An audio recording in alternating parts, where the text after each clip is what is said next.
Welcome back to the Sleepy Stoic Sanctuary, where ancient wisdom meets modern rest.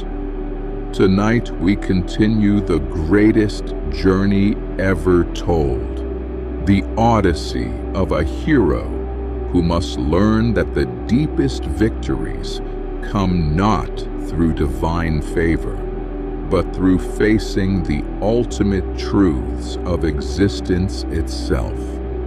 Our ships drift upon the wine-dark sea, no longer blessed by the winds of Aeolus.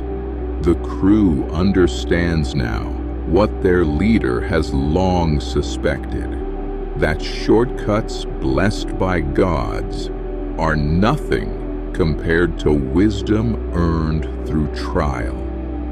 They have learned the price of mistrust, and Odysseus has learned the burden of shared responsibility. But the sea holds more than storms. In the distance, through supernatural mists that seem to glow with otherworldly light, an island emerges. This is no ordinary land.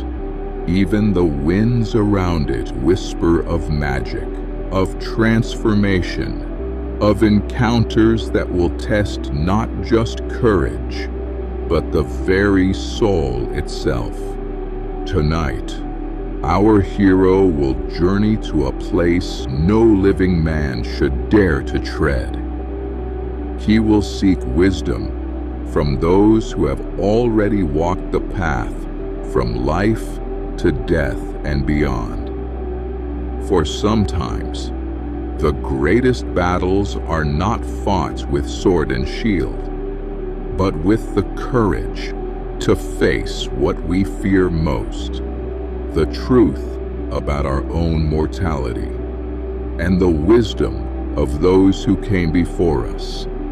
In the land of the dead, Odysseus will discover that death is not the enemy of life, but its greatest teacher, that the ancestors who have gone before us are not lost, but waiting with the very wisdom we need to complete our own heroic journey.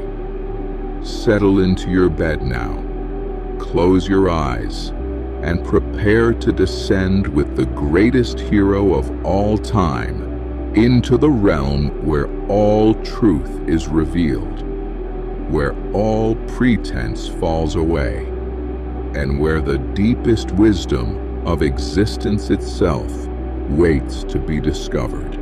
For this is not just Odysseus's journey into Hades. This is every man's journey toward understanding what it truly means to live well, to die well, and to learn from the eternal wisdom of those who have walked this path before us. Be calm, be clear, be dangerous, and let the most profound story ever told begin. Take 3 deep breaths with me now, feeling yourself connecting not just to this moment, but to the countless generations who have breathed before us. In through your nose, hold for a moment, and release slowly, letting your breath join the eternal rhythm of all who have come before. Feel your body settling into the comfort of your bed, but know that you rest upon the foundation laid by ancestors whose wisdom flows through time itself. Your shoulders drop away from your ears, releasing not just today's tension, but opening yourself to receive the guidance that has been waiting for you. Let your forehead smooth, your jaw relax, as you prepare to connect with the deepest source of wisdom available to any living person, the accumulated understanding of those who have already completed life's greatest journey. Starting from the crown of your head, imagine a gentle golden light beginning to flow downward. This is not ordinary light, but the light of ancestral wisdom, the same illumination that guided your forefathers through their darkest moments, their greatest trials, their most important decisions. Feel this light of ancient understanding flowing through your mind, preparing you to receive insights that can only come from those who have seen life from beginning to end, who have learned its deepest lessons, who wait in the realm beyond to share their hard-won wisdom with those brave enough to seek it. The golden light of ancestral wisdom continues flowing down through your neck and shoulders, carrying with it the strength of every person in your lineage who faced impossible odds and found a way forward. Your arms grow heavy with the weight of their protection, their guidance, their love that transcends death itself. Feel the light warming your chest, your heart opening to receive not just their wisdom, but their courage. Every ancestor who ever lived, who ever struggled, whoever learned something important about what it means to be human, their understanding flows through you now.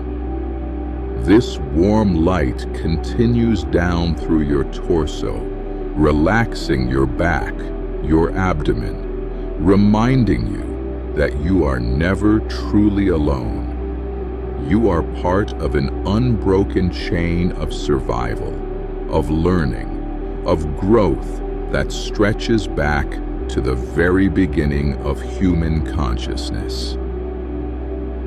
Down through your hips and thighs, the ancestral light brings the understanding that death is not an ending, but a graduation, a completion of life's curriculum that allows the deepest wisdom to be shared with those still learning. Through your legs and feet, you feel completely connected now to this moment, to your bed, to the earth itself, but also to the eternal realm where all truth is known, where all lessons have been learned, where the greatest teachers of all time wait with patience and love to share their understanding. You are ready now to receive the wisdom that can only come from those who have walked the complete path. You are safe. You are guided. You are about to learn from the greatest teachers who ever lived. Your mind grows quiet and receptive, like Odysseus preparing to hear from those who have gone before. You understand now that the greatest wisdom comes not from books or teachers, but from those who have lived complete lives, who have seen both triumph and tragedy, who have learned what truly matters.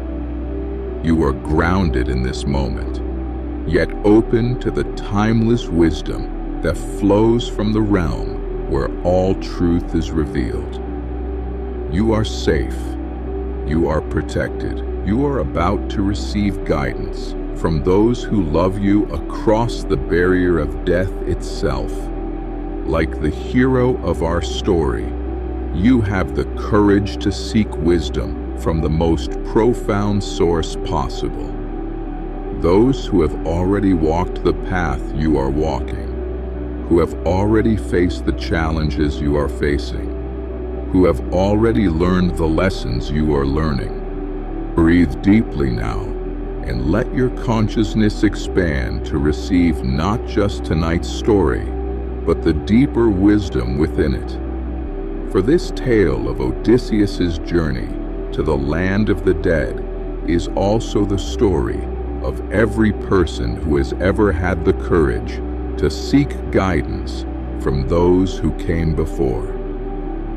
In the realm we are about to enter, death is not darkness, but illumination. The ancestors are not gone, but waiting. And the wisdom they offer is not ancient history, but timeless truth that can transform your life right now. Let the greatest teaching of all begin, the wisdom that can only come from those who have seen life from beginning to end and who wait with love to share their understanding with you. The ships of Odysseus drift through supernatural mists until they reach an island unlike any they have encountered. This is Aea, home to Circe, daughter of Helios the sun god, a sorceress whose power rivals that of the gods themselves, whose knowledge of magic and prophecy surpasses even the wisest mortals. As the men beach their ships upon the strange shore, they notice that the very air here vibrates with otherworldly energy. The plants grow in impossible colors. The animals move with an intelligence that seems almost human. And from the elegant palace at the island's heart comes the sound of a woman's voice, singing with power that makes the earth itself listen. Odysseus divides his men into two groups. Half will remain with the ships, while the others, led by Eurylochus, will explore this mystical land and discover what manner of being rules here. For the hero has learned, through trial and divine punishment, that wisdom comes from careful preparation rather than reckless boldness. The scouting party approaches Circe's palace through gardens where wolves and lions roam freely. But these are no ordinary beasts. They were once men, transformed by the sorceress's magic. Yet they approach the warriors not with hostility, but with an almost human sadness, as if trying to warn them of dangers they can no longer speak aloud. In her great hall, Circe receives the men with gracious hospitality. Beautiful beyond mortal description, wise beyond human understanding, she offers them food and wine that seems to carry the essence of sunlight itself. But this is no ordinary feast. Every bite, every sip is infused with magic that clouds the mind and weakens the will. One by one, Odysseus's companions find their thoughts growing dim, their memories fading, their very humanity slipping away. With a touch of her golden wand, Circe speaks words of power, and the proud warriors of Ithaca are transformed into swine. Their bodies changed, but their minds trapped inside, able to understand their fate, but powerless to change it. Only Eurylochus escapes, racing back to the ships, with news that will force Odysseus to face magic itself, not with sword and shield, but with wisdom, courage, and divine assistance that he does not yet know awaits him. As Odysseus prepares to rescue his men from Circe's magic, knowing that he may be walking toward his own transformation into a beast, a young man appears on the hillside path before him. But this is no ordinary traveler. The winged sandals at his feet, the herald's staff in his hand, the divine light that seems to emanate from his very being, mark him as Hermes, messenger of the gods. Son of Laertes, the god speaks with a voice like wind over mountaintops.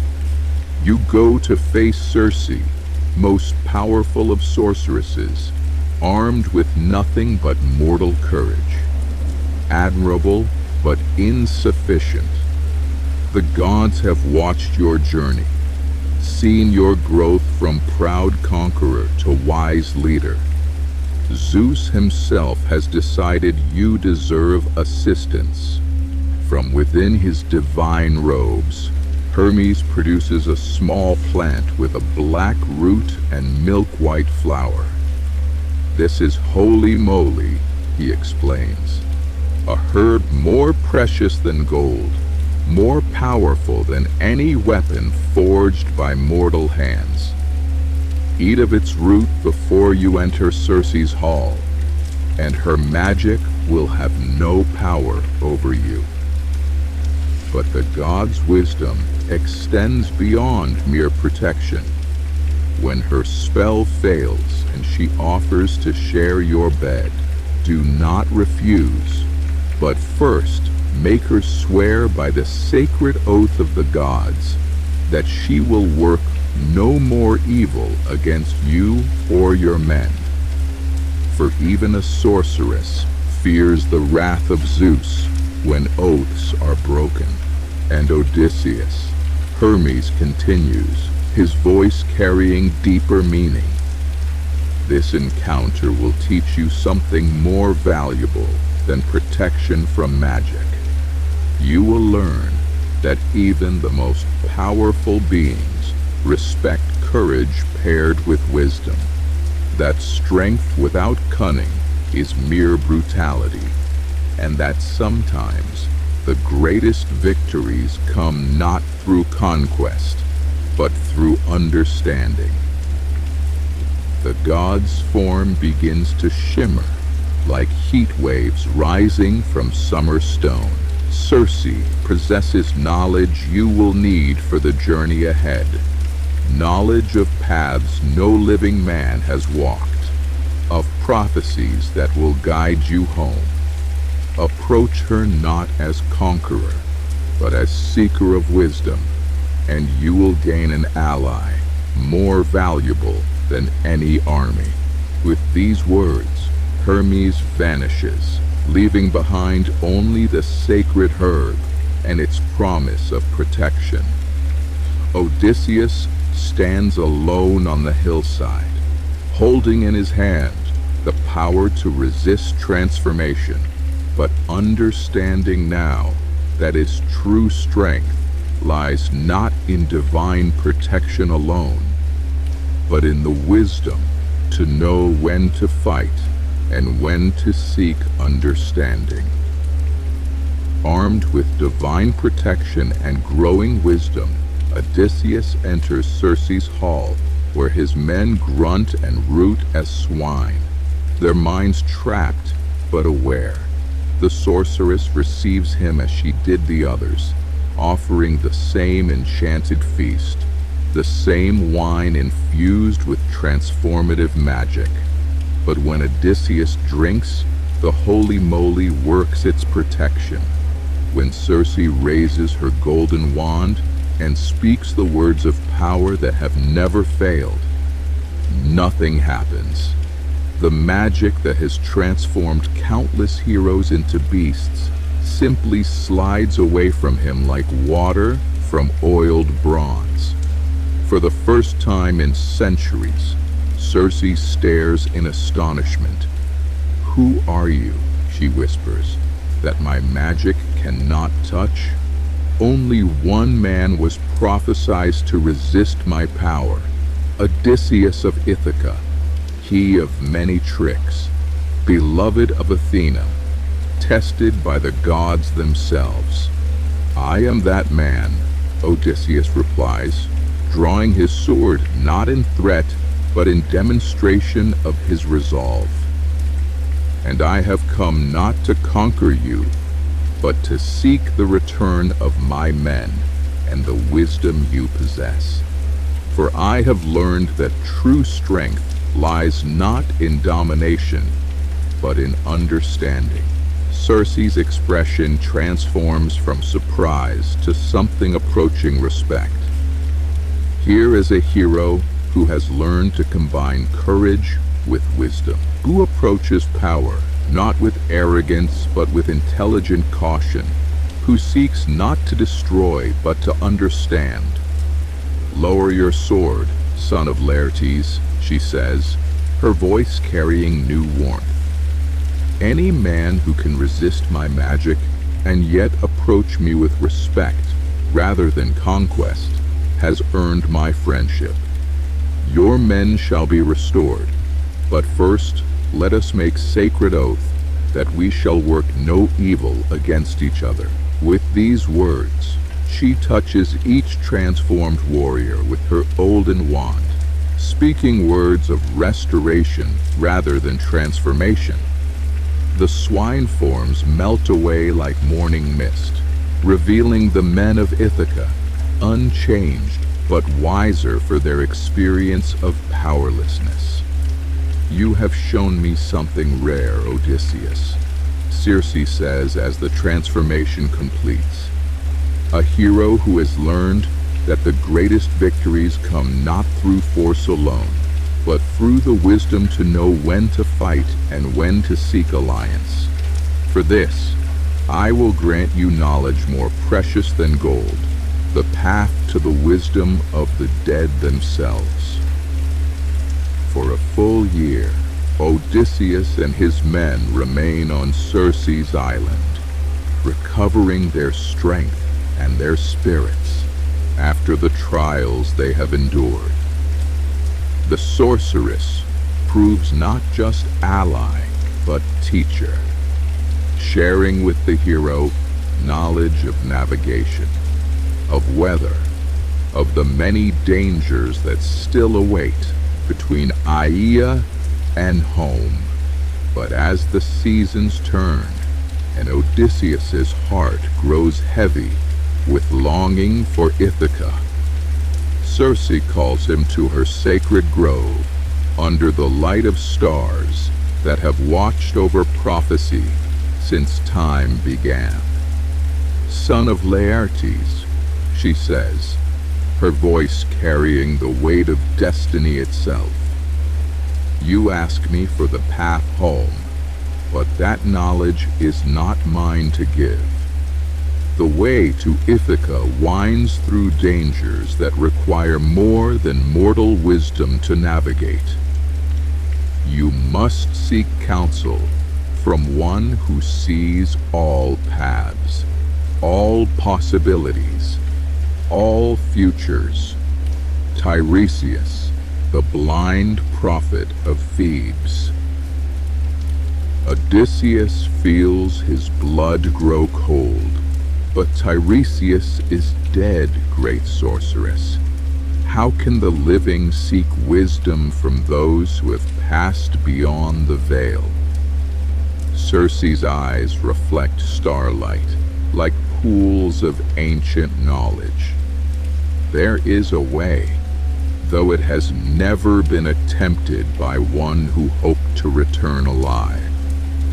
At the very edge of the world, where Oceanus flows around all lands, there stands a grove sacred to Persephone, queen of the dead. There, the boundary between life and death grows thin. She describes the ritual in detail, the precise offerings, the sacred words, the blood that will call the spirits of the dead to speak with the living. But understand this, Odysseus, you will not merely see the dead, you will walk among them, speak with them, learn from them. You will discover truths about life that can only be understood by those who have died. Yet you must do this while still alive. The journey will change you, she continues, her voice growing softer but more intense. No man returns from the land of the dead unchanged. You will gain wisdom more precious than gold, understanding deeper than any mortal has achieved. But you will also carry forever the knowledge of what awaits us all. Odysseus stands silent for long moments, feeling the weight of destiny upon his shoulders. To reach home, he must first journey to the realm of the dead. To gain the wisdom necessary for his return, he must face the ultimate truth that all mortals spend their lives avoiding. I will go, he says at last, for my men, for my family, for the wisdom that only the dead can teach the living. I will make this journey. Following Circe's detailed instructions, Odysseus sails to the very edge of the known world, where the river Oceanus flows in an endless circle around all lands. Here, at the boundary between the realm of the living and the domain of the dead, stands a grove sacred to Persephone, queen of the underworld. The very air here feels different, thinner, charged with otherworldly energy that makes the hair stand on the back of the neck and whispers secrets in languages older than human speech. No birds sing in these trees. No ordinary animals venture near. This is a place where the normal laws of existence grow weak, where the barrier between life and death becomes permeable. With hands that tremble, not from fear, but from the profound solemnity of what he is about to attempt, Odysseus prepares the ritual as Circe instructed. He digs a pit in the dark earth, pours libations of milk and honey, sweet wine and water, sprinkling sacred barley over all. Then comes the moment that will either grant him the wisdom he seeks or cost him his life. He draws his sword and sacrifices a ram and a black ewe, letting their blood flow into the pit, while he speaks the ancient words that call to the dead across the vast darkness that separates their realm from ours. The effect is immediate and overwhelming. The earth begins to tremble, not with violence, but with the deep resonance of otherworldly power awakening. From the sacred pit rises a mist that seems to glow with its own inner light, and within that mist, shapes begin to form, translucent at first, then growing more solid as the boundary between worlds grows thin. They come slowly at first, spirits drawn by the scent of blood and the promise of contact with the living world they have left behind. Warriors who died in battle, women who perished in childbirth, elders who passed peacefully in their sleep. all drawn by the unprecedented opportunity to speak once more with one who still draws breath. But Odysseus has been warned by Circe that he must not allow just any spirit to drink the sacrificial blood and gain the strength to speak. He must wait, sword ready, until the one he seeks appears. Tiresias, the blind prophet, who alone among the dead retains the power of prophecy, who alone can provide the wisdom necessary for the hero's return to life and home. The greatest conversation in human history is about to begin. Through the gathering mist of spirits, one figure approaches with authority that makes even the other dead step aside. This is Tiresias, the blind prophet of Thebes, who in life could see the future more clearly than any mortal could see the present, and in death has gained understanding that surpasses even his legendary wisdom. Son of Laertes, the prophet speaks, his voice carrying the authority of one who has seen both life and death complete. I know why you have come to this place where no living man should venture. You seek the path home to Ithaca, but that path winds through trials that will test not just your courage, but your very understanding of what it means to be mortal. When Odysseus allows him to drink the sacrificial blood, Tiresias gains the strength to speak prophecy that will echo through eternity. Hear me well, for this wisdom comes from the realm where all truth is revealed. Poseidon's anger still burns against you, but it is not insurmountable. You will face the sirens, whose song drives men mad with longing. You will encounter Scylla and Charybdis, monsters that guard the narrow strait between life and death. The prophet's blind eyes seem to see through time itself as he continues. But your greatest trial will come on the island of the sun god, where your hungry men will face the ultimate test of discipline. If they harm the cattle of Helios, despite your warnings, all will perish, save you alone. You will lose everything: your ships, your men, your certainty, and wash ashore on an island where a goddess will keep you prisoner for 7 long years. Yet this too serves a purpose, Tiresias says, his voice growing gentler. For you must learn that a hero's journey is not just about reaching home, but about becoming worthy of the home you seek. The man who left Troy could never have ruled Ithaca with the wisdom it requires.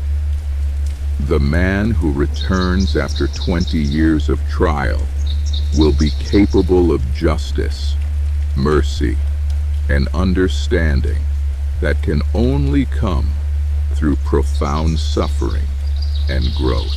The prophet's form begins to shimmer as the ritual's power wanes. Remember this above all, Odysseus.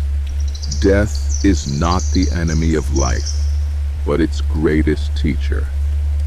Every trial you face, every loss you endure, every moment of suffering serves to prepare you for a destiny greater than mere kingship.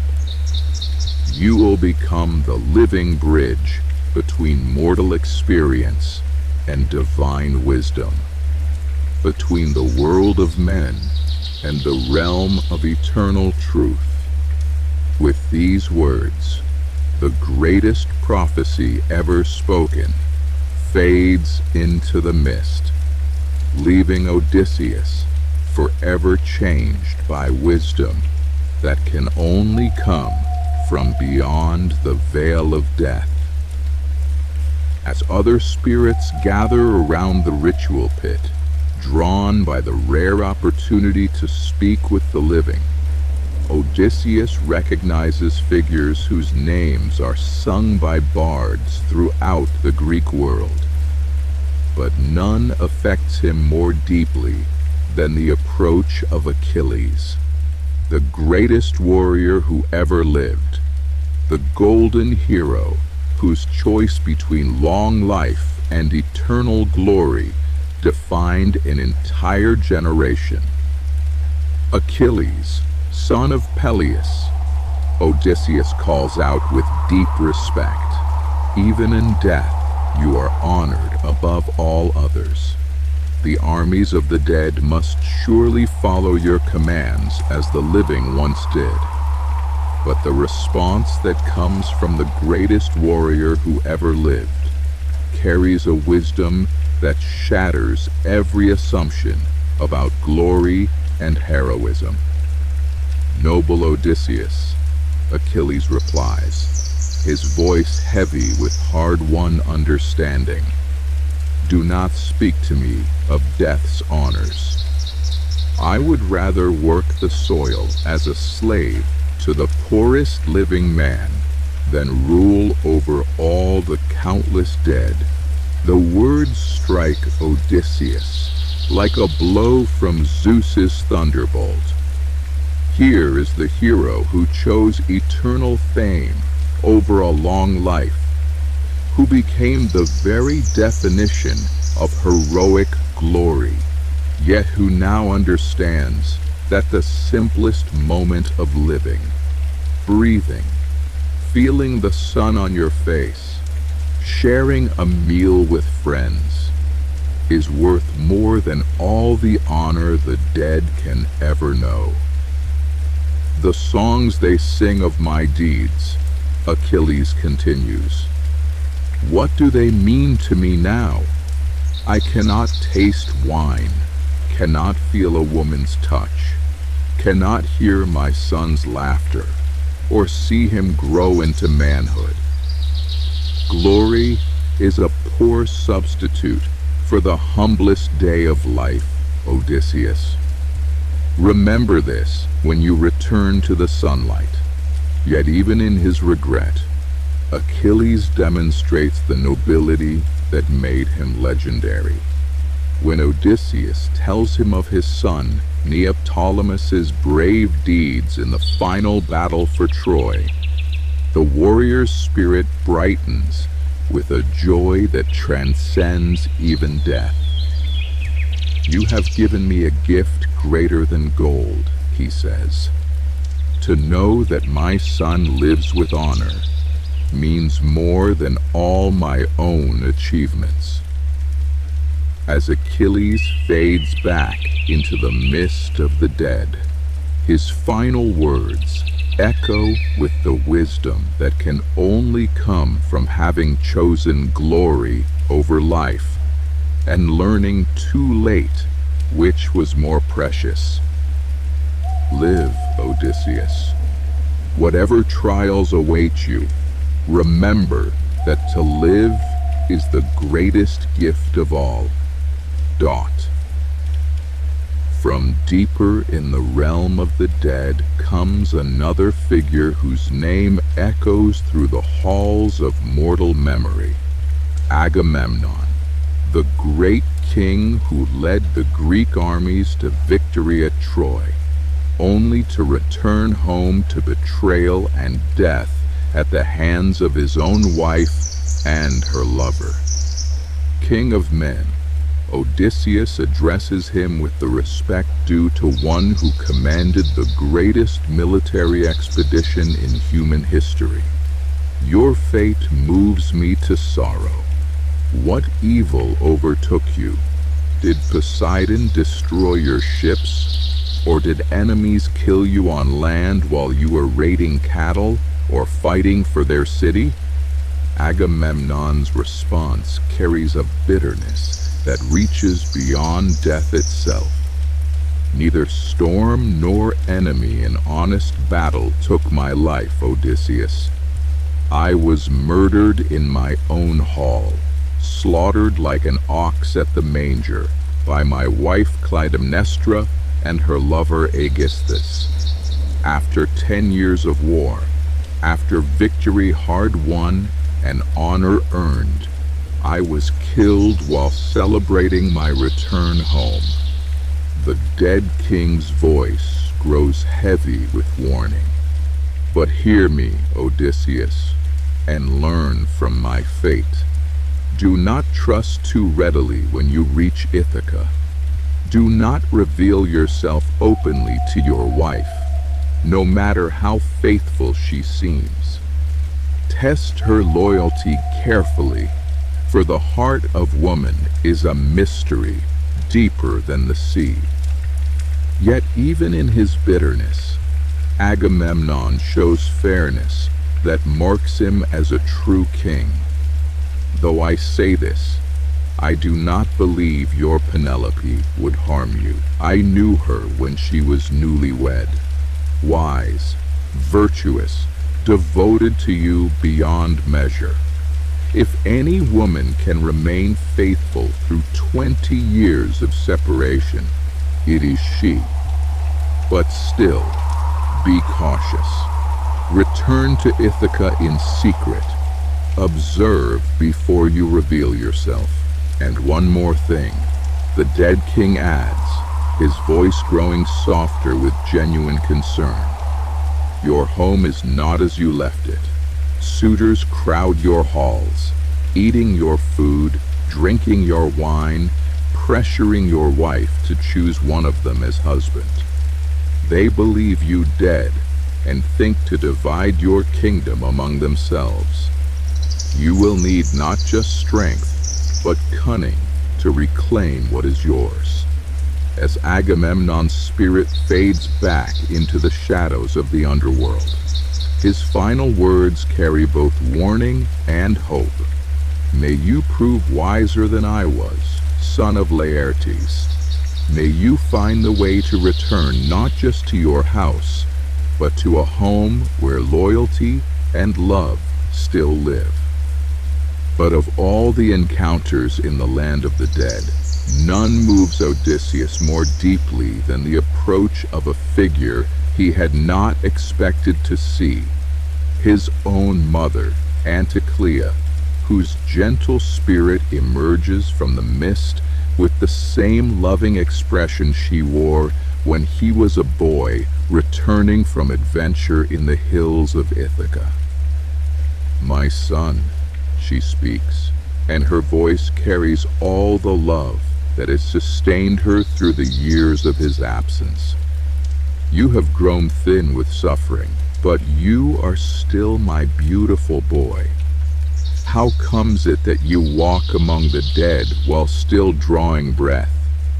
Is this some gift of the gods, or have you found a path unknown to mortal men? Odysseus feels his heart break with joy and sorrow intermingled. Mother, I have come seeking the prophet Tiresias, who alone can tell me the path home to Ithaca. But tell me of yourself. How did death take you? Was it some long illness, or did Artemis's gentle arrows grant you peaceful passage?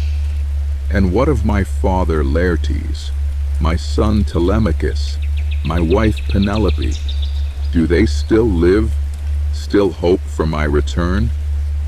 Anticlea's shade grows brighter as she speaks of home, though her news brings both comfort and sorrow. Your father still lives, but he has retreated to his farm in the hills, grieving for you with a sorrow that grows heavier each passing season. He dresses in rags like a beggar, sleeps on the ground by his fire, and counts each day as evidence that he will never see his son again. Your son Telemachus has grown into a man of wisdom and courage, protecting your property and serving justice in the assembly. He honors your memory and maintains hope for your return, though suitors pressure him daily to accept your death. And Penelope, here Anticlea's voice fills with profound admiration, your wife remains faithful beyond all reason or hope. 20 years have passed, and still she refuses all suitors. Still she weaves by day and unravels by night. Still she finds reasons to delay the choice that would make her another man's wife. Her loyalty to you has become legendary throughout the islands. Then comes the revelation that strikes Odysseus like a sword through the heart. As for me, my son, no illness took my life. I died of grief for you, grief for your long absence, worry for your safety, sorrow at not knowing whether you lived or had perished in some distant land. Love for you was both my greatest joy and, in the end, the cause of my death. The weight of this truth, that his mother died of missing him, will haunt Odysseus for the rest of his journey, teaching him that every choice carries consequences beyond what we can see. Overcome with love and longing, Odysseus reaches out to embrace his beloved mother, to hold her one more time as he did when he was young, and she would comfort him after nightmares or childhood fears. But his arms pass through her form like grasping mist, for the dead, no matter how solid they appear, cannot be touched by living hands. 3 times he tries to hold her, driven by a love deeper than reason, stronger than the barriers between worlds. 3 times his arms close on empty air, while Anticlea's spirit looks on with infinite compassion, understanding his pain, but powerless to ease it. My child, she says with gentle sadness, this is the law that governs the dead. We are but shadows and memories now, held together by the echo of who we once were. When life leaves the body, the spirit becomes like smoke or dream, visible but untouchable, present but forever beyond the reach of living hands. But know this, my son. Her voice grows stronger, filled with the eternal love that death cannot diminish. Though I cannot hold you in my arms, my love for you burns as bright as ever. In the realm of the dead, love does not die. It transforms, becomes something purer, more enduring than flesh could ever be. When you return to Ithaca, when you reclaim your throne and embrace your wife and son, remember that I am with you in every act of love, every moment of joy, every choice made with wisdom and compassion. The dead do not vanish, Odysseus. We become part of the eternal wisdom that guides those we love toward their destiny. As Anticlea speaks these words, her form begins to fade back into the mist of the underworld. But her final message echoes with a truth that will sustain Odysseus through all the trials yet to come. Death cannot end love, my son. it can only change love's form. When you feel lost or afraid on your journey home, remember that those who have gone before you carry you in their hearts across eternity itself. With this blessing from beyond death, with this assurance that love transcends even the final boundary, Odysseus understands that he carries not just the weight of his own destiny, but the love and hopes of all who have shaped him, both living and dead. As the sacred ritual draws to its close, and the mist of the underworld begins to fade with approaching dawn, Odysseus stands forever changed by the wisdom he has gained. He has spoken with the greatest prophet who ever lived, learned from the mightiest warrior of his generation, received warnings from a murdered king, and felt the eternal love of his departed mother. The knowledge he now carries is worth more than all the gold of Troy, more precious than any treasure that mortals fight and die to possess. He understands now that death is not the enemy to be feared, but the teacher that gives life its meaning. He knows that the love we share with others transcends even the grave, that wisdom gained through suffering becomes the most valuable inheritance we can leave behind. From Tiresias, he learned that his journey is not just about reaching home, but about becoming worthy of the home he seeks. From Achilles, he discovered that the humblest day of living is worth more than all the glory the dead can know. From Agamemnon, he received warnings about the dangers of trust betrayed and the importance of wisdom in leadership. But perhaps most importantly, from his mother Anticlea, he learned that love never dies. It only changes form, becoming an eternal source of strength that connects us to all who have gone before and all who will come after. As the first light of dawn touches the sacred grove and the spirits fade back into their eternal realm, Odysseus makes his way back to his ships with steps that carry new purpose. He is no longer just a warrior trying to get home. You're a king seeking to reclaim his throne. He has become something more, a bridge between the world of the living and the wisdom of the dead, a man who has faced the ultimate truth and returned to share its lessons with those still walking in the sunlight. The prophecy is clear, the path is revealed, the wisdom is gained. Ahead lie trials that will test every lesson learned in the land of the dead. The sirens who sing of knowledge, the monsters who guard the narrow strait, the final test of discipline that will determine whether his men deserve to see home again. But now he carries within himself something that no trial can take away. The understanding that every challenge faced with wisdom and courage becomes a step toward the destiny that awaits all who have the strength to seek truth wherever it may lead. When Odysseus returns to Aea, Circe immediately recognizes the change in him.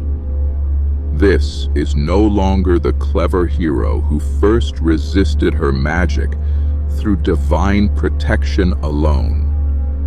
This is a man who has looked upon death itself and returned with wisdom that transforms everything he touches. You have done what no living man has ever accomplished, she says with deep respect. You have walked in the land of the dead and returned with their knowledge. I see it in your eyes, in the way you carry yourself. in the very air around you. You have become something more than mortal, yet something deeper than God. You have become truly wise. Together, they review the prophecy of Tiresias and the warnings of the dead. Circe provides additional guidance for the trials ahead. How to resist the sirens without losing the knowledge they offer. How to navigate between Scylla and Charybdis with minimal loss. How to recognize the island of the sun god and the discipline required there. But most importantly, she says as she prepares to bid him farewell forever, remember that you now carry the wisdom of both worlds within you. You have learned that death gives meaning to life, that love transcends the grave, that true heroism lies not in conquest, but in wisdom applied with courage. The man who left Troy 10 years ago could never have made this journey to the land of the dead and returned. The man who returns to Ithaca will be worthy not just of kingship, but of the eternal respect of both gods and mortals. You have become what every hero aspires to be, not just brave, but wise, not just strong, but understanding, not just alive, but truly living. As the ships of Ithaca prepare to leave Circe's island for the final time, the sorceress offers one last blessing. May the wisdom of the dead guide your living steps, Odysseus. May the love that transcends death strengthen your heart in every trial. And may you always remember that the greatest journey is not the one that takes you away from home, but the one that makes you worthy to return. With favorable winds filling their sails and the wisdom of ages burning bright in their hearts, the ships turn toward Ithaca, and whatever trials await between the hero and the home he has earned through 20 years of growth, suffering, and ultimately profound understanding. And so our hero sails toward his destiny, carrying within himself the greatest treasure any mortal can possess: wisdom gained through courage, love that transcends death, and understanding that comes only to those brave enough to seek truth in the deepest places. As Odysseus learned in the land of the dead, every ending is also a beginning. Every night's rest prepares us for tomorrow's journey. Every dream carries whispers of the wisdom that flows from those who have walked this path before us. Let the profound truths of tonight's journey settle into your heart as you drift toward sleep. Feel the presence of all who have gone before you, offering their love and guidance across the eternal threshold. Rest now in the knowledge that you too are part of this great story, this endless journey toward wisdom, love, and understanding. The ancestors are with you. Their wisdom flows through your dreams. Sleep peacefully and let the ancient truth guide your rest.